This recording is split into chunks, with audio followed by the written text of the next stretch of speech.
All right, wonderful. I see some names and faces of friends and some people that I have not gotten to know yet. Welcome, everybody. Delighted that you could join us.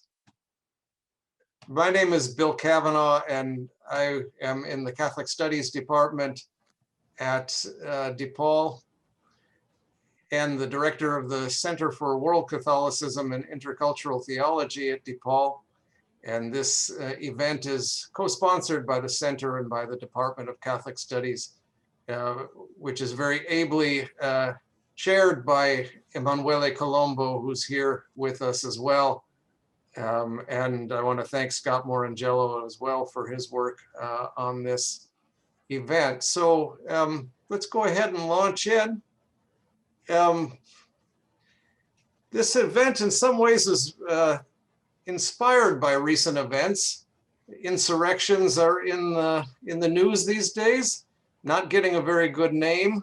So we thought it might be worthwhile to revisit a different kind of insurrection. We're coming up on the 35th anniversary of the People Power Revolution in February of 1986, which was a remarkably successful nonviolent revolution in the Philippines that overthrew a dictatorship and installed a democracy. And this seems like a good time to reflect on these events, not just because of what's going on in the US, but what's going on in the Philippines as well. There's a right-wing government in power in which much of the power has been concentrated again in the hands of one person who has challenged democratic norms. And we've seen quite a bit of challenging of democracy in the US as well. So it might be useful in this moment to reflect on the lessons of the People Power Revolution. And to do that, we welcome Agnes Brazal, an old friend of DePaul University and the Center for World Catholicism and Intercultural Theology. Agnes is not only a prominent Catholic theologian known around the world, but she was there and actively participated in the People Power Revolution. Agnes is a full professor of theology at De La Salle University in Manila, and she was past president and a founding member of DaKaTeo, the Catholic Theological Society of the Philippines, and one of the first coordinators and mothers of the Ecclesia of Women in Asia, which is the Association of Catholic Women Theologians in Asia. She's been on the planning committee of the Catholic Theological Ethics in the World Church since 2007. That's Jim Keating's operation. She's on the editorial board of many journals. She obtained her PhD in theology, the Catholic University in Leuven in Belgium. And I could go on and on about her publications, but let's stop there and welcome Agnes. Welcome, Agnes. Thank you. So yes, thank you, Bill Cavanaugh. Hello. Thanks. So we're going to do this kind of, we can. Yeah, thank you. We're just going to do this kind of interview style. I'll ask Agnes a few questions and as prompts, and then Agnes will take us through the events of that time. Maybe we can just begin. Agnes, could you kind of give us a summary of what the People Power Revolution was and what were the main events? Okay. Well, thank you for the introduction. Thank you also for everyone present here. Well, this was originally conceptualized as a virtual visit to a class, undergraduate class of Bill, but it has been extended or opened up to others. And so I welcome your presence, and hopefully we'll have a fruitful conversation.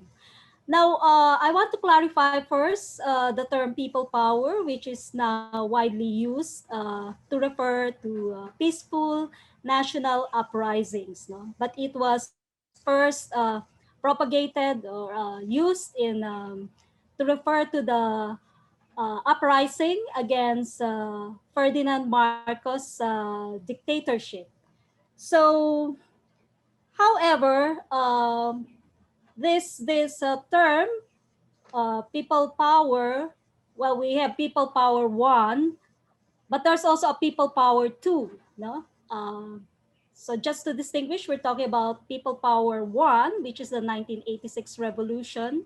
Although I will refer later to what is also called the people power two in the Philippines. Now, this people power one is also referred to as EDSA one.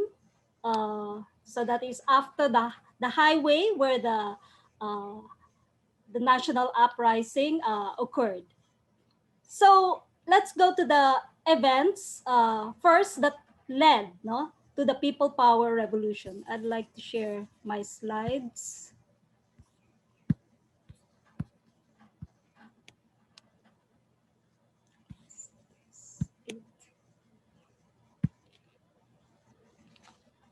So the first main pre-people power event was the assassination of Senator Benigno Aquino Jr. in August 21, 1983. So this assassination was the last straw or spark that moved the middle class from timidity to courage to come out and protest. Of course, there had been rallies, protests before the assassination, some peaceful, others marked by violence. But these protests were relatively small. Aquino's wake and funeral, however, drew out 2 million Filipinos, joining the procession, lining the streets, displaying banners and ribbons, and chanting through the 11-hour funeral procession. And this funeral paved the way for the growth of a movement like Bandila, a coalition of liberal and social democrats who are anti-Marcos, and other massive non-violent protests that would challenge the regime. A second important event was the calling of a snap elections that was held in February 7, 1986. Because of pressures locally and abroad, Marcos was forced to declare a snap elections in November of 1985 to show that he still has the support of the Filipino people. This election, however, was marred by cheating, violence, and disenfranchisement of voters. Now, Cardinal Sin negotiated a political alliance of convenience between the widow of the slain Benigno Aquino, and that is Corazon Aquino, to run as president, and Salvador Laurel to run as vice president. This brought together the popular support for Aquino and the organizational skills of Laurel. The agreement was forged in time for the deadline for the submission of candidacy in December. In a break with traditional teaching that the clergy should not take partisanship in politics, the church hierarchy gave its moral support to the opposition ticket. And realizing as well that poor people would not refuse money when offered as bribe for their votes, the cardinal said that this contract should be considered immoral, so they can accept the money, but they should vote according to their conscience. Now, also at this time, the NAMPREL began. NAMPREL is the National Movement for Free Elections, organized to protect the election process from fraudulence. So it had around 300,000 volunteers. So it's closely linked to the Roman Catholic Church and made use of the church organizational structure to reach the local parishes and enlist the help of priests, nuns, and lay people to protect the ballot boxes and monitor the counting of the votes. A third event was the February 9, 1986 COMELEC walkout. So on this date, as you can see in the photo, 29 computer programmers, mostly women, walked out from the control center of the National Canvassing Office to protest the deliberate manipulation of the official election results to favor Marcos. The computer operators retreated to the Baclaran Church, which is managed by the Redemptorists, progressive group, religious group in the Philippines, where they told waiting news reporters that actually Cory Aquino was leading the count, but when the superiors started to fiddle with the results, so now it's appearing that it's Marcos who's winning. So it's very significant that they have taken refuge in the Baclaran Church um, for protection. A third, a fourth pre-people power event was the call to discern civil disobedience by the Catholic Bishops' Conference of the Philippines. So in February 13, they issued a statement that was read in all the Sunday masses condemning the elections. I quote some of the statements. In our considered judgment, the polls were unparalleled in the fraudulence of their conduct. According to moral principles, a government that assumes or retains power through fraudulent means has no moral basis. If such a government does not of itself freely correct the evil it has inflicted on the people, it is our serious moral obligation as a people to make it do so. The way indicated to us now is the way of non-violent struggle for justice. This means active resistance of evil by peaceful means, in the manner of Christ. And its one end for now is that the will of the people be done through ways and means proper to the gospel, unquote. So on February 20, 1986, while the Commission on Elections declared Marcos as the victor, the National Citizens Movement for Free Elections proclaimed Aquino as the real winner based on its own quick count. And on the same day, Aquino led a People's Victory Rally at Luneta, which again gathered around 2 million people, where she called for civil disobedience and boycott of businesses of Marcos' cronies. So here she already laid down the plan for active nonviolent resistance. Now we move on to the people power events. No? So this started in the evening of February 22 to the eve of February 25. So threatened by the call to civil disobedience and general strike, Marcos was planning to put again the country under martial law. Actually, martial law was lifted in 1981, although Marcos still maintained absolute control of the country. So he planned to arrest around 10,000 members of the opposition. So to preempt this, a coup d'etat was planned, but this was foiled. And the rebels, now led by Secretary of Defense Juan Ponce Enrile and Military Vice Chief Fidel Ramos, decided to consolidate their forces at Camp Aguinaldo, while taking hold of another camp that is located nearby along the EDSA highway, that is Camp Crame. They then appealed for help from Cardinal Sin.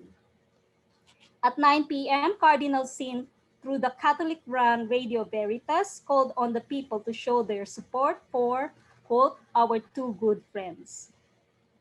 Leave your homes now. I ask you to support Mr. Enrile and General Ramos. Give them food if you like. They are our friends. And the priest in charge there decided to replay the call of the Cardinal every 10 minutes. The Cardinal also called on the contemplative nuns to fast and pray for non-violence. So by 9:30, people were gathering in Cubao, which is near the two camps. And nuns, seminarians, priests, and lay people of Bandila, a moderate coalition of civil society groups, were the first to form the human barricade around Camp Crame. And food also started arriving in response to the appeal of Enrile that while they are ready to die for the country, they have no food for the troops. So it was through the Radio Veritas, a shortwave Catholic radio station managed by the Archdiocese of Manila, that the people got its blow-by-blow account of the unfolding siege. So here you see on the photo, on the makeshift stage where Ramos and Enrile are, there is a 5-foot statue of Our Lady of Fatima. And there are also candles and flowers there at its base. And the group began a chain rosary for a peaceful solution to our problems. February 23, at 5 a.m., there was a mass at the 5:30, a mass at the camp. But in another place at 5 a.m., Radio Veritas was attacked. No? There was a convoy of 10 military trucks pretending to be supporters with yellow ribbons tied to their side mirrors. So yellow is the color of the Cory camp and destroyed all the transmitters and broadcast equipment of Radio Veritas. The broadcaster, June Kitley, however, decided to use another station, later called Radio Bandido, to continue airing amid the skirmishes between rebel soldiers and Marcos troops, and to call on people to gather on EDSA. So meanwhile, Cory, who was not in Manila at the time, she was in the southern part of the Philippines in Cebu, called for support for Enrile and Ramos and appealed to decent elements in the military, as well as to Marcos to step down for the sake of a peaceful transition in government. At 10 a.m. in the morning, soldiers began to be deployed in opposition to the rebel forces. But they were stopped by the massive crowd with the nuns and the clergy at the front. So this photo here was taken on that day in that event. So the stand nun is Sister Ocariza. She was with 16 other nuns leading the rosary, while the soldiers escorted the rolling military tanks, which eventually uh, did not push through. In an interview, she said it was the scariest moment in her life. But the tank stopped, and the soldiers joined the protesters reciting the rosary. After lunch, a Marines contingent with tanks and armored vans was spotted and blocked by tens of thousands of people 2 kilometers from the camps. No? This is now known as Ortigas. Buses were evacuated. And in this picture here at the left, you see the people who cut down the trees to barricade the road. Men and women linked arms together to block the troops. And at the front were 3 nuns kneeling in prayer. Now, it was the women who were negotiating with the general, that's General Tadiar. The women pleaded with them. I think one of the women knows him. Temi, you also have a wife and children. Please don't do it. And another woman who is a neighbor came. Temi, we are neighbors in the village. Remember me? And her son was also there. I used to go to your house and play with your son. No? And from the crowd, there was a lot of crying and pleading of the people. Why are you following a dictator? We're Filipinos like you. Don't kill us. And it's also here where this famous Uncle Fred call happened. So he has an uncle who is a regional trial court judge who called him through Radio Veritas and made his historic appeal. Artemio, this is your Uncle Fred. Your Aunt Florence and I and all your cousins are here in Crame. Now, boy, please listen to me. So at the end, the general decided to retreat. Also at this day, and really called the US ambassador, hoping the White House will pressure the palace to be more prudent in its actions. And later in the day, the White House issued a statement questioning the credibility and legitimacy of the Marcos government. February 24, Cardinal Sin called for the tolling of church bells because word spread that the forces of Marcos will attack the camps. And so more people flocked to the areas surrounding the camp. At 5:15, General Fabian Ver, former chief of staff of Marcos, ordered an all-out attack by riot police using tear gas. So they came and tear gas canisters exploded outside Camp Aguinaldo, but the civilians stood their ground. At 6 a.m., around 7 Sikorsky helicopters started encircling Camp Crame, and they were armed with rockets and cannons. They were ordered to strike at Camp Crame, but secretly, they were already planning to defect. So this event was a turning point in the revolution as it was followed by other military defections. So the government station also had to be controlled, and so you have rebel soldiers and loyalist troops continuing to exchange fire for control of this channel. So on the top, you have this photo of seminarians already guarding the channel, no, after it was taken over. I think some of the Vincentian seminarians are there. In the evening, Enrile and Ramos announced an almost complete takeover and control of the new armed forces of the people in a press conference attended by local and foreign media. But before that, in the afternoon, Aquino spoke to the crowd that we have recovered our freedom. And she enjoined the people to keep the spirit of peace as we remove the last vestiges of tyranny. Let us not, now that we have won, descend to the level of the evil forces we have defeated. At 7:30 p.m. in the evening, the United States endorsed the provisional government of Aquino, abandoning their 20-year ally with Marcos. February 25, past midnight, soldiers fired at barricades of a group of rebel supporters, and several people were wounded. But at 10:15 a.m., Aquino and Laurel already took their oath of office before Supreme Court justices.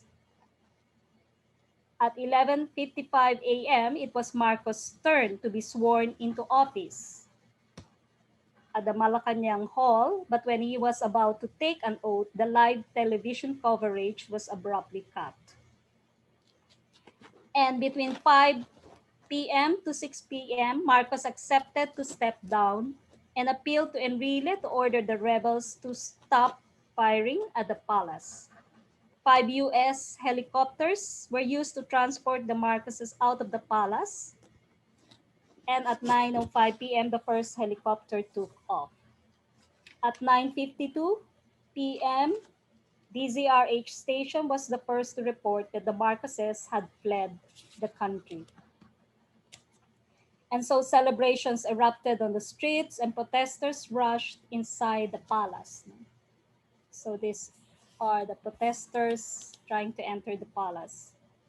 There were those who took advantage of the situation and looted Malacanang, but authorities immediately took control and prevented further damage to the palace. So, Agnes, tell us a little bit about where you were at the time. How old were you, and what was your part in this? How old was I? I was 26 years old. But before I share my personal involvement in the People Power Revolution, I would like to give a brief background of myself. So I belong to the Dekada 70 generation. So these are students when the 14-year martial rule of Ferdinand Marcos began in 1972 and who struggled to overthrow the dictatorship. So I was 12 years old when martial law was declared, and I started to become more conscious, no, of what was happening in Philippine society when I entered college at the Jesuit University in the context of its thrust of forming men and women for others.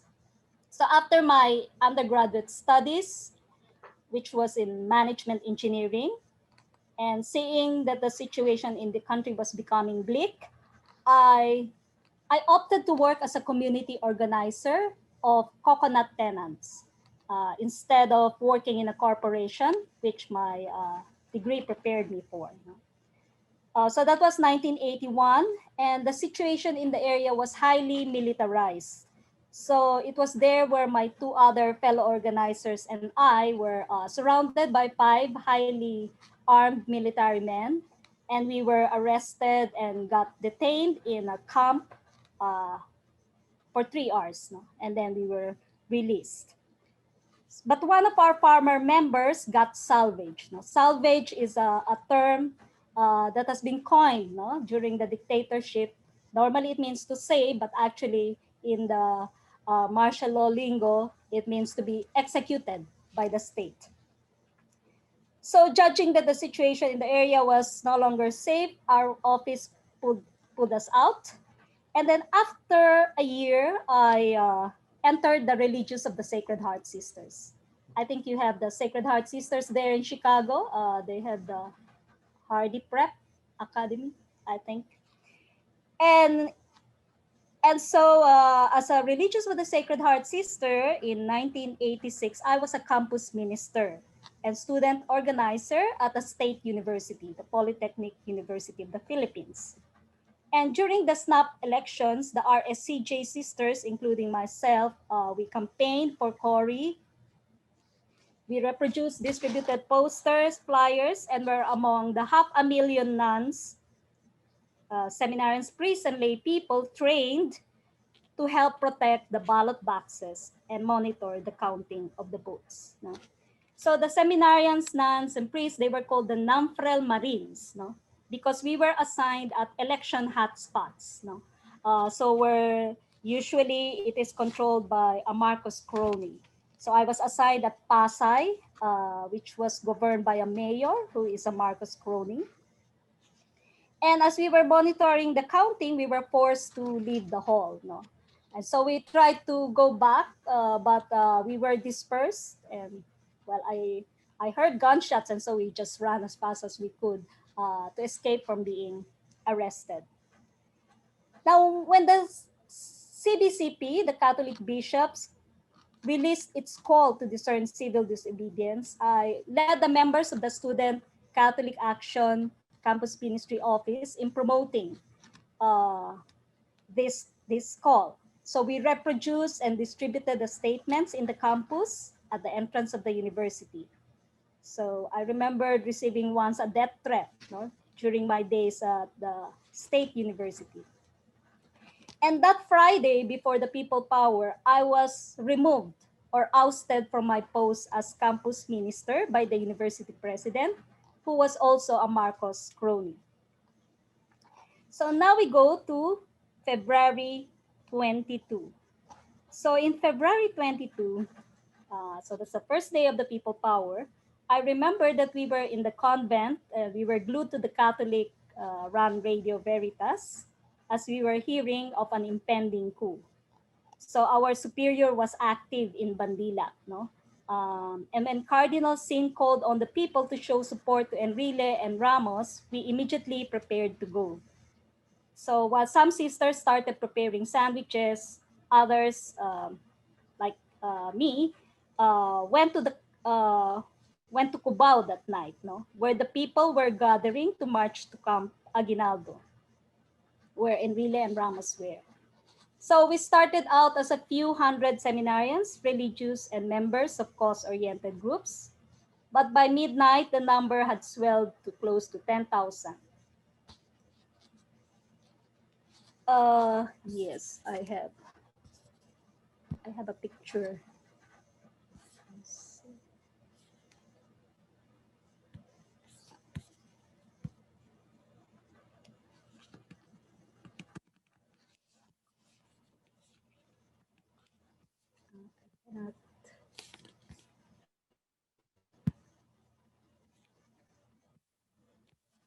I think I have.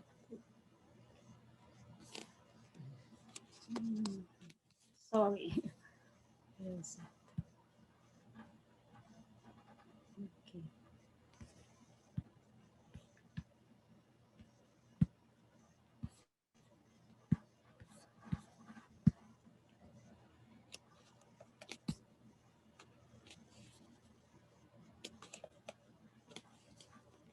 Okay, I just want to show this photo, no, because this is during the first night.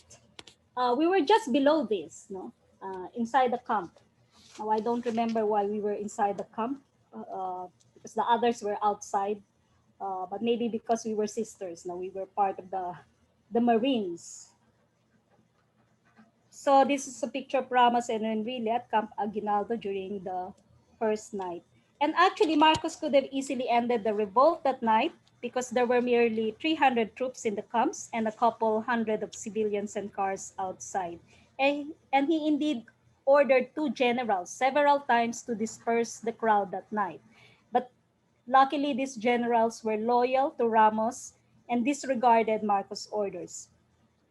And I just learned while reading about the events that at 4 a.m., and we were still there were only about 2,000 people. So the whole evening, we spent the time praying the rosary and singing. And we stayed until the morning when we were assured that there were now more people protecting the rebels. So for 3 days, we went home only to sleep, prepare sandwiches, and then go back to EDSA. Whenever there is a need, or wherever there is a need for frontliners, that is where we go. No? So they tell us they need more people here, they need frontliners here, so that's where we go. Now, a significant experience for me was in February 24 at around 6 a.m. when the 7 Sikorsky helicopters were encircling Camp Crame. So I was with the crowd at Ortigas beside the camp, and we were holding hands, praying the rosary. The atmosphere was so tense, we did not know whether these helicopters were from friendly forces or uh, we will be straight. No? So the teenager beside me was in tears, telling me that it is her first time to join a protest. So I was also scared, or as scared when I was first arrested by 5 heavily armed men when I was still a community organizer.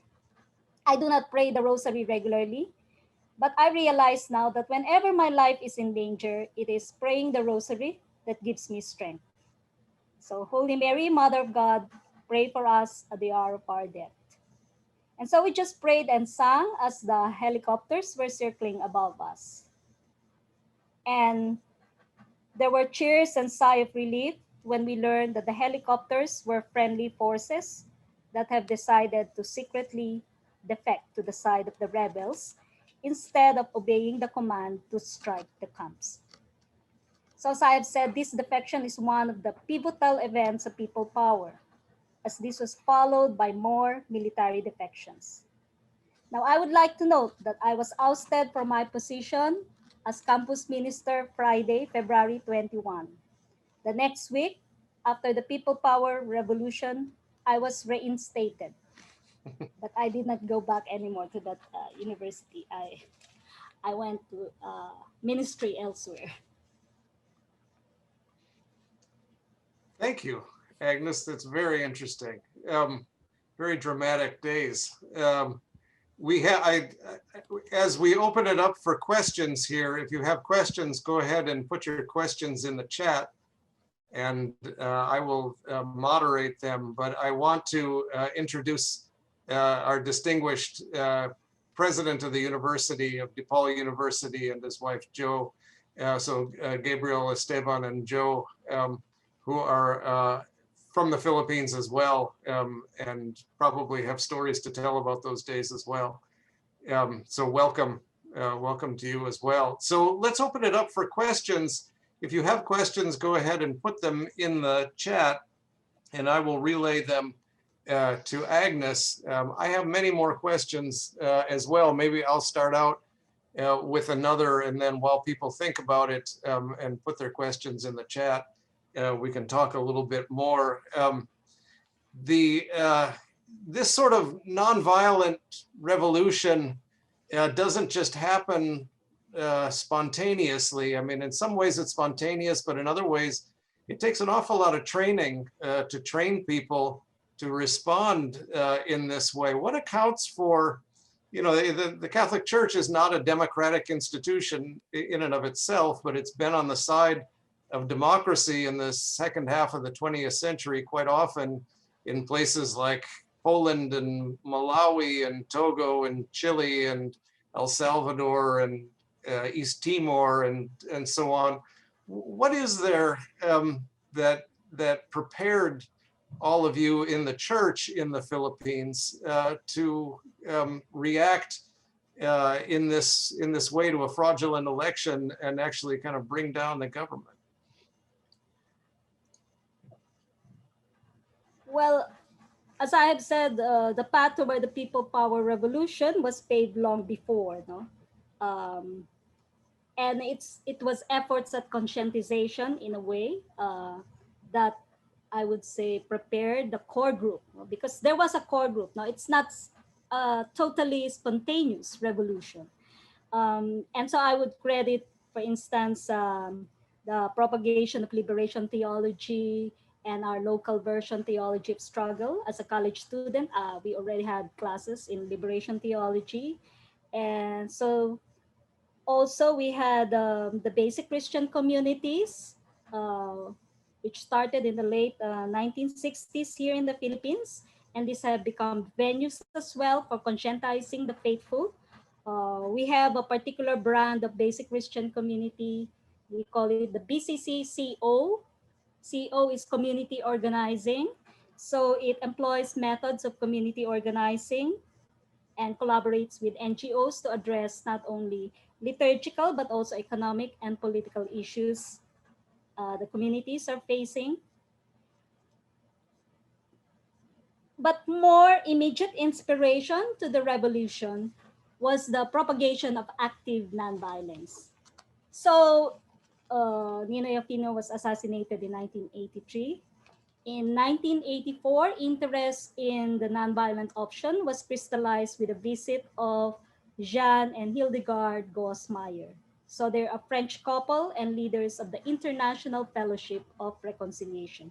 Actually, it's Boots Aquino, the brother of the slain Aquino, who invited them. And they shared the philosophy of active nonviolence with members of the clergy like the Jaime Cardinal Sin and the Jesuit Bishop Francisco Claver and Father Jose Blanco is also a Jesuit, as well as prominent lay leaders in politics.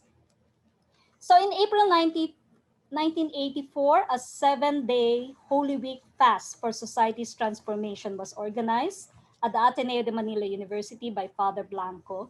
And it was a turning point for many who participated, from the violent to the active non-violent option. Um, so this includes Boots Aquino, no, the brother of uh, Benigno Aquino.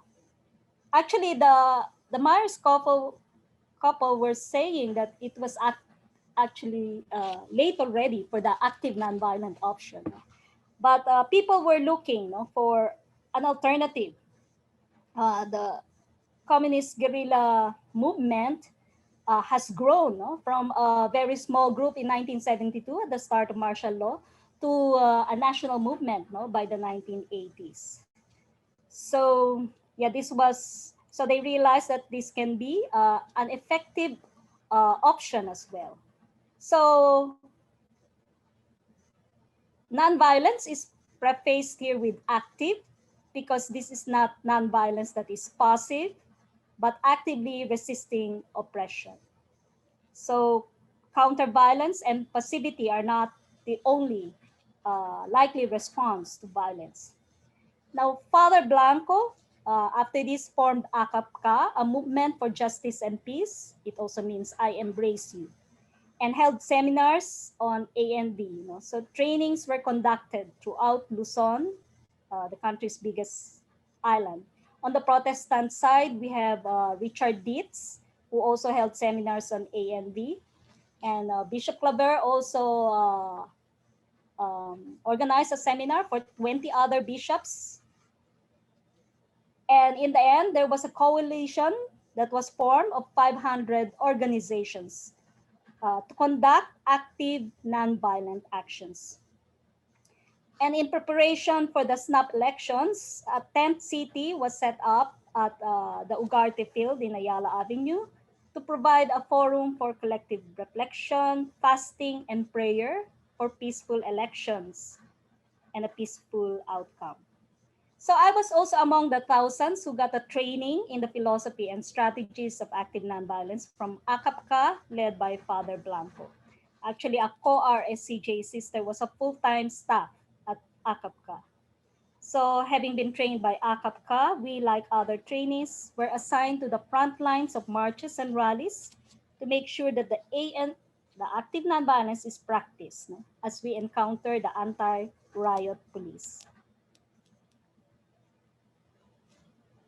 So, everybody who's listening, please go ahead and put your questions in the chat if you have questions, and I'll relay them to Agnes.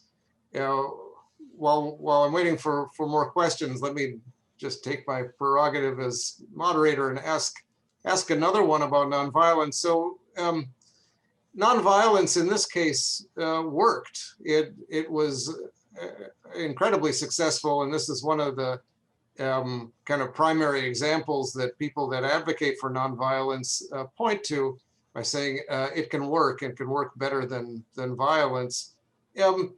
But you didn't know that, and it doesn't work all the time, right? I mean, at the time you were really sticking your necks out, and you weren't sure it was going to work. I mean, the Marcos regime could have responded brutally, and there could have been a lot of bloodshed. So there has to be kind of a real spirituality behind this, of being ready to accept violence or receive violence and not give it back. Can you say a little bit about that spirituality or the theology behind nonviolence, the basis of this in the example of Christ?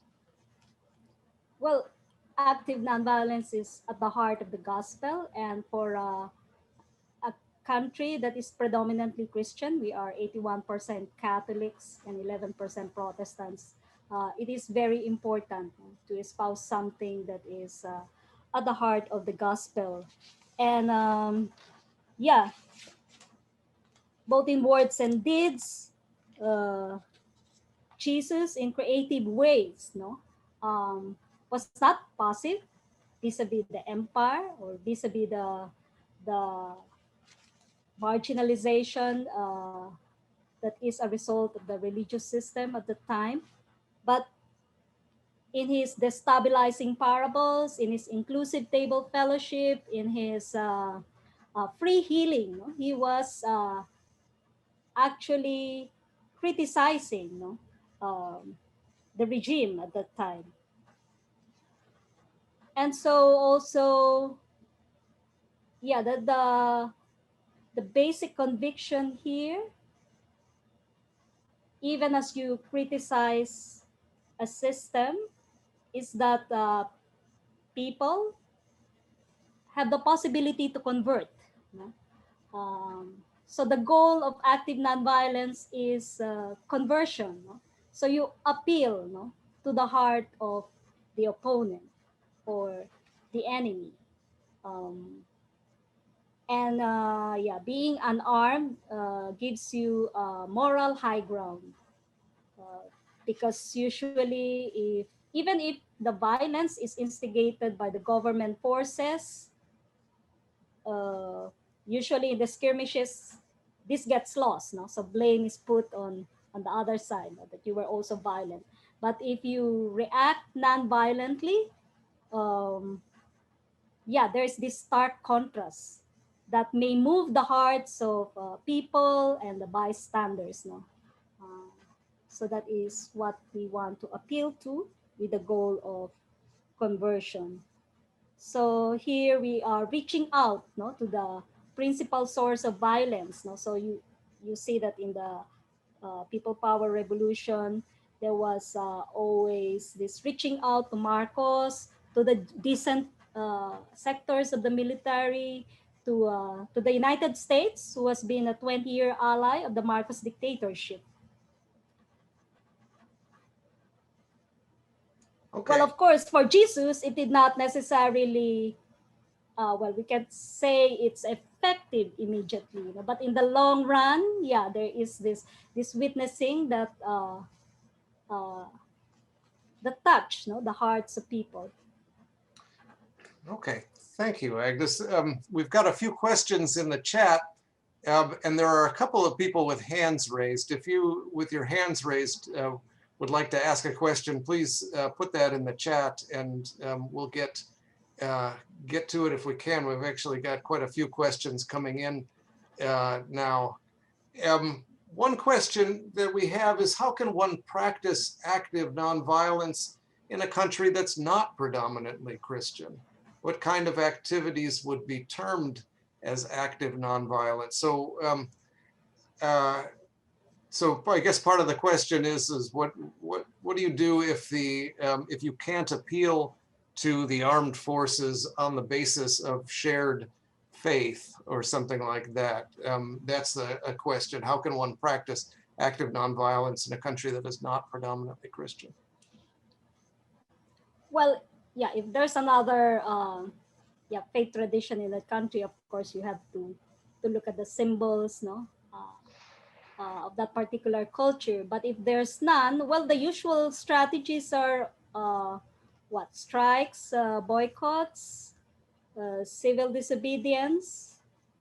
Of course, yeah, not resisting with violence, but this doesn't mean that you will make it easy for them to arrest you. Um, well, this is of course in a post-secular, uh, in a more secular society. Mhm. It's a it's a tough question. I mean, in some ways, it's the question of what happens if it doesn't work, and it's a similar sort of question. If you can't appeal to a common faith, you still need to stick to your faith, even though the consequences might not be so good. In that light, we've got another question here about Duterte. Will there ever be a revolt against the violent and corrupt Duterte regime? It seems that Duterte is even supported by some priests, just as some priests support Trump here.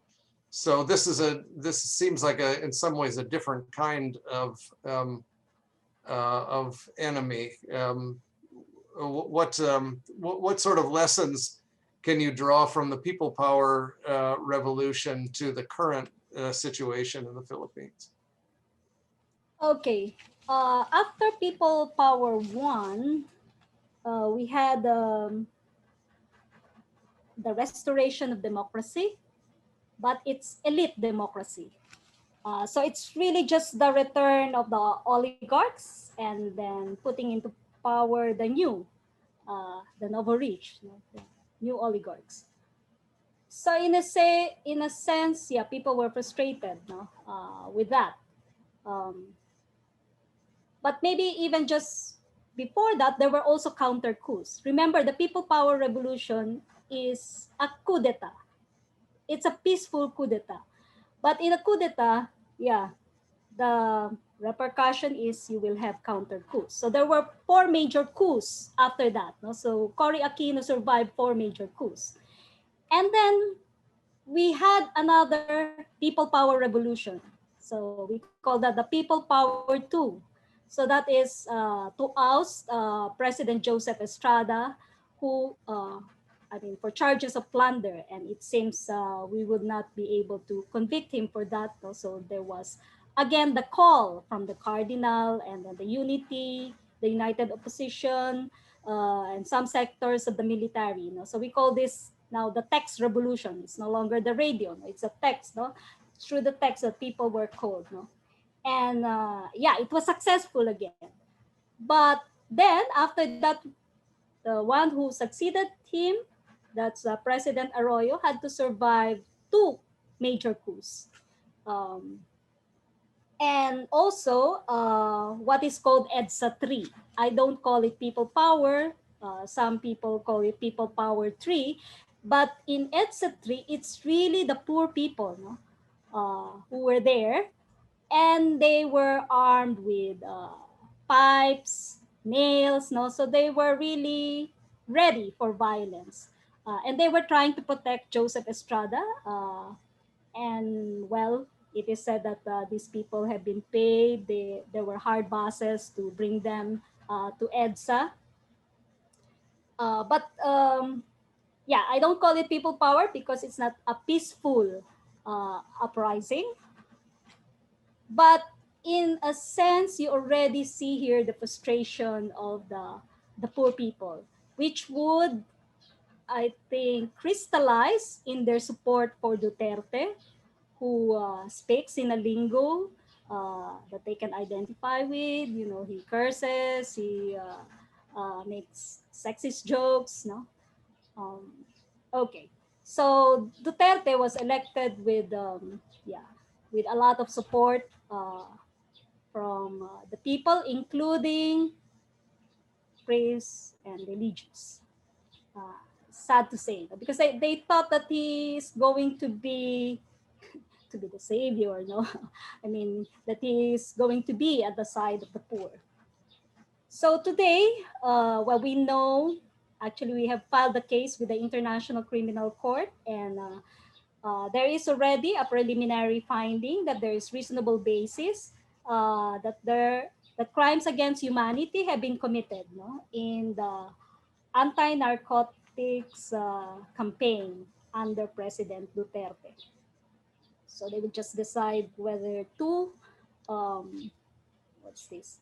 Whether to hold a formal investigation. Um, but back to the question, will there be a people power? Well, looking at the history, what I personally learned is, well, people power should only be used when there is uh, takeover of democratic institutions, no? And maybe cases of genocide. But like people power too was ambivalently received, no, by constitutionalists, for instance. Now they say it's anti-constitutional, no. Maybe we have not exhausted, no, all means, no. Actually, I was also there in people power too, no. We were one of the first again in EDSA. I was with Mary Hill School of Theology. Um, and then there were calls again later to oust President Arroyo, no. President Arroyo was charged with wiretapping related to election fraud. But at that time, the bishops no longer supported that call, even if they said there should be an investigation. No, so there should be more discernment as to when people power should be used, because if it's used too often, it can weaken the democratic institutions. It should only be used when there is really the danger of falling into the precipice of dictatorship, or maybe when there is genocide. Um, Now today, what is happening, there are small-scale non-violent resistance now against Duterte's policies. No? So we have, of course, opposition, well, parliamentary opposition. So both in the Senate and the Congress, they are there to resist bills that would push us more toward dictatorship. And then there are also extra parliamentary protests. So even if there's the pandemic, we go outside to protest following physical distancing. There are also online protests. I don't know what will happen when, after the formal investigation of the International Criminal Court, uh, it would they would confirm, no, that crimes against humanity, genocide, has really been committed. So let me ask, I'm going to group three questions together because they're all kind of on the same line. One is, so you talk about how the president of your university fired you because of your stance. And the question is it important for universities to take a stance on justice and train their students in active nonviolence? And there's a couple other questions that are related as well. Another question, how would you advise, how can you, I'm asking this question for the benefit of some students. Can you share what advice can you share to our young generation who might be facing a parallel situation or much worse with strongmen regimes? And then there's another question from a student from the Philippines named Jamie, who says, I would like to ask how I can convince my generation to see the importance of active nonviolence, considering that we live in a world where the support for Duterte and military overpowers the efforts of our activists to uphold our democracy and rights. So three questions, all kind of focused on how do we get our young people, how do we train young people to do what your generation did in nonviolence? And the first question specifically asking about universities. what role do universities have in training people for this kind of justice work? Actually, just yeah, these past weeks, no, the government released a list of universities that they allege are breeding grounds of communists. So my university, De La Salle, is in that list. No, of course, the university presidents reacted and they came up with yeah, with this statement, no, that uh, the government should respect academic freedom. No, well, they are not necessarily breeding ground of communists. We can also say that the Philippine Military Academy is a breeding ground of what executioners or or yeah. So yes, universities have uh, the duty to help students be able to think more critically about the social issues in society. And this is, of course, done well through the faculty, through its programs. Um, well, recently, well, 2 days ago, no, I saw this program of the Catholic Educational Association of the Philippines, focused on nonviolent education. In fact, one of your faculty was there. No? I forgot his name. He was He's here right now. Dr. Ken. Yes, I listened to your talk. Yes. He's an expert on nonviolence. Seven books on nonviolence. DePaul's very own Ken Buttigieg. So there were a lot of suggestions there about nonviolence education, starting with language. No, so like for instance, our use of the term war on drugs, no, or what, kill two birds with one stone. No, so yes, consciousness about language, also about well, I know in Mindanao where we have the Muslim-Christian conflict, no, in some preschools they have a peace table. No? So if the children, they quarrel, they sit down at the peace table and then they talk. No? So these are just a few examples, no, of nonviolence education. Of course, on the higher level, you can have what degrees on peace studies, no, to be offered. But yeah, I don't see now the kind of active nonviolence training that we had. No? So this is training for those who are going out on the streets. I'm actually surprised when I go to demonstrations now. There are no more people linking their hands to guard, you know, to guard against infiltration. It's different now. They're not as trained as we were before. No? But maybe there are less dangers. I don't know. But the government now is also becoming more repressive. So we need more trainings like that, no, for people who will go out to the streets. No? Well, when Marcos was well, that time when they decided to bury Marcos at the Heroes Cemetery, I was every day for the prayers in my class. I post a picture of somebody who was salvaged, no, who was executed, and then I tell the story, you know, very briefly, and then we pray. And then it was at the time still possible to do demonstrations outside the university. So since it's just outside on the streets, I bring my students, no, and some of them it's their first time, no, to attend such a demonstration. So it's good to have that experience. And there was even one photo of my student that became viral, no? And until now, it's being passed on, no? Because he had a good poster. No? So saying like, once your eyes are open, you cannot close it anymore. Thank you, Agnes. So we've got about 15 minutes left, and I want to see if we can get to the remaining questions in the chat board. So Joe asks, if General Ramos and Minister Enrile did not oppose Marcos, would you say that active nonviolence would have succeeded? Did it really depend on those two, the general and the defense minister, kind of switching sides? Would it have succeeded without them?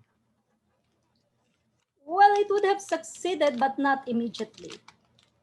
The military support was important, but also without the people, it would not have succeeded as well. No, they would have been killed that day.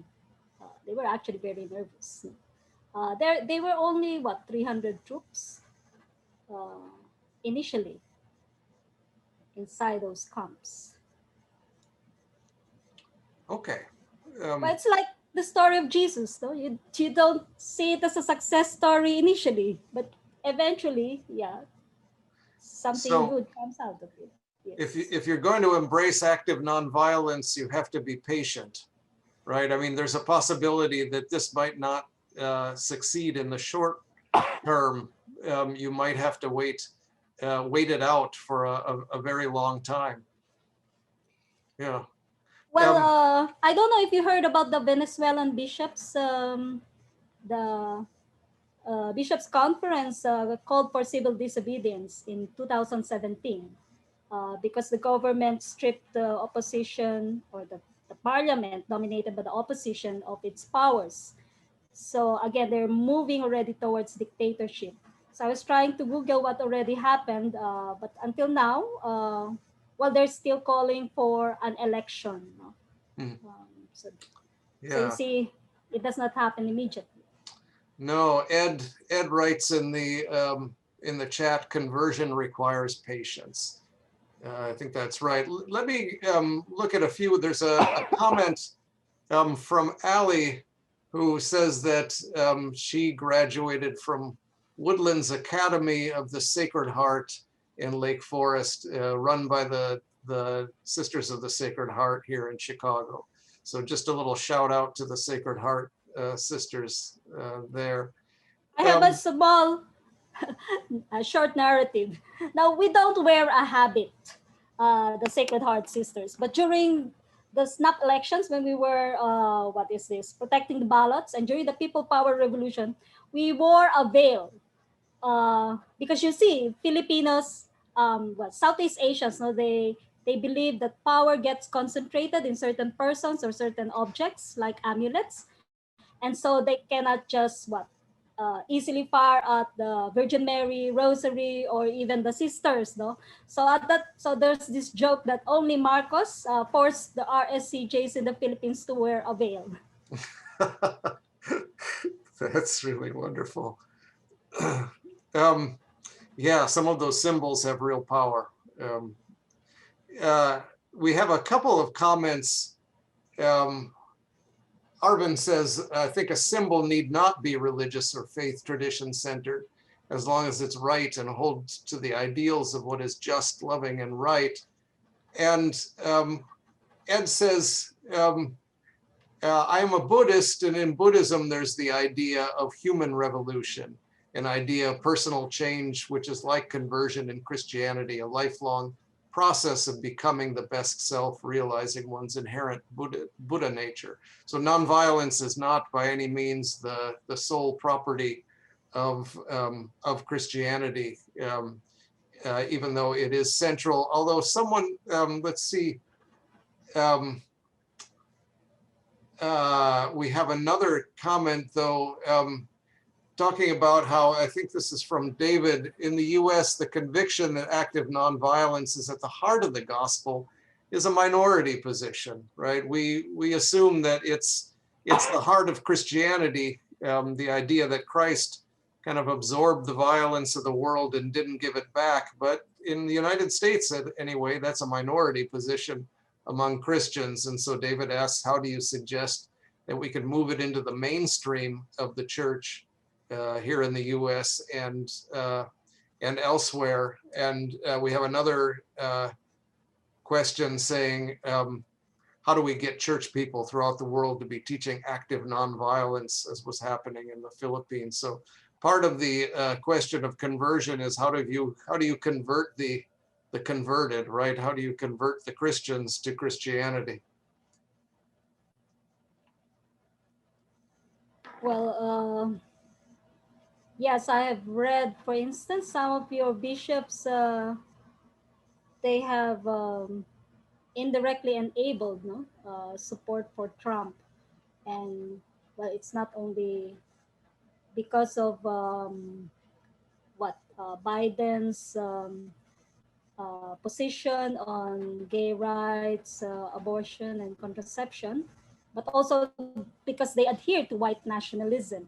Um, so maybe that's a start, no? That you cannot adhere to white sup- nationalism and to Christianity at the same time.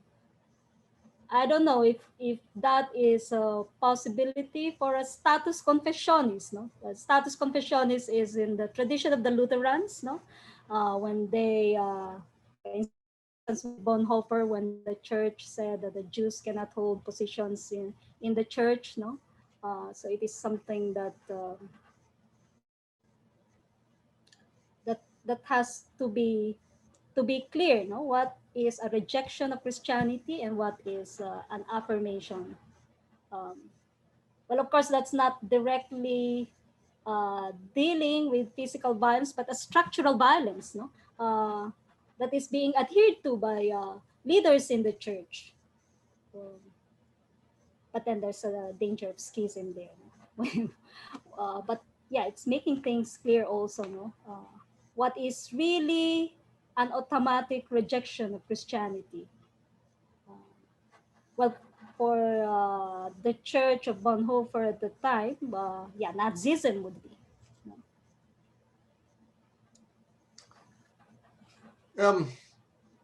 It looks like we've gotten to all the questions in the chat. If anybody else has another one, we've just got a few minutes, so we'll need to do that quickly. I have one more question. Is it true that there's a museum for all of Imelda Marcos's shoes? Oh yes, yeah, it's in the city where where they produce shoes. Oh, okay. But I haven't been there. Although I've seen her shoes when I went to Malacanang immediately after the People Power revolution. Okay. I also have one last thing to say.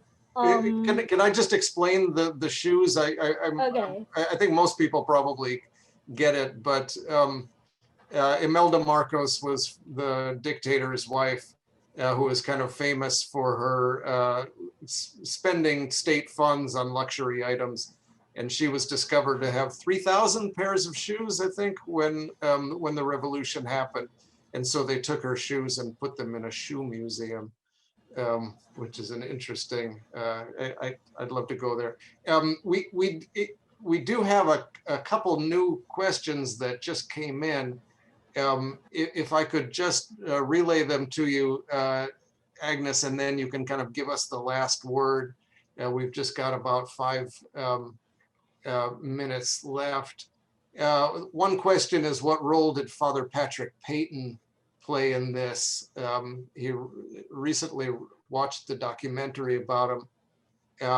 And then Ali says it's on Amazon Prime. And Ken just says, very grateful for the risks you faced, including death threats, standing vulnerably in active nonviolence. So I guess one more question about Patrick Peyton, and then if you want to take us out with your final comments, that would be great. I'm not familiar with Patrick Peyton, so I have to. Okay. It's in Amazon Prime. Okay. I don't know if he ever had contact with the Philippines. He was operative in a kind of family Christian movement in the United States. So go ahead and take us out then. What message would you like to leave us with, Agnes?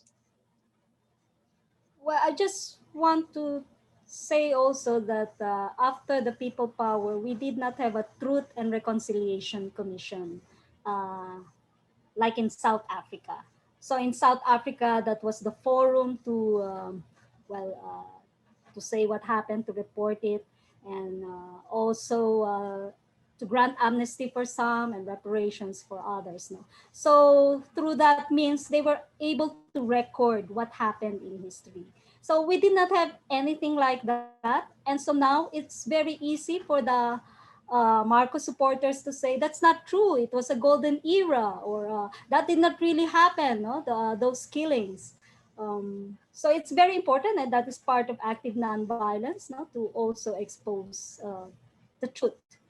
And yeah, I was not able to answer the question earlier about the young people today, because now we no longer use radio to know the truth, or the text, not just the text, but now we have the internet. No, but I was thinking, if we're going to have a people power now and we're going to use the internet, it would be more complicated, no? Because there are a lot of disinformation also uh, that goes in the internet. No? Of course, there are efforts now by Facebook to take out uh, pages of trolls, no?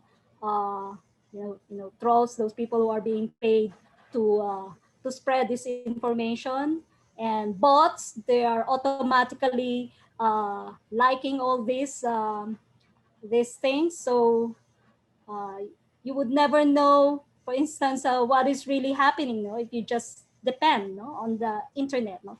But hopefully, yeah, Facebook would be uh, better, Twitter also, um, so that truth can be communicated. Truth, of course, we put that in quotation marks, but at least what is really happening, the witness of active nonviolence, would really be communicated to the people, because that's very important, the communication. Right. Yeah, you had Radio Veritas, which Yes. means truth, to kind of give an unvarnished source of truth. And that's sorely lacking these days. Part of our difficulty in the United States is that it's not just that we have different political views, but we have different truths, and people have appealed to alternative facts. And that's a very dangerous situation. So we might be needing a lot of these skills for resistance in a nonviolent way as we move forward. So we're really deeply grateful to you for sharing your experience and your wisdom with us. So please, everybody, join me in thanking Agnes.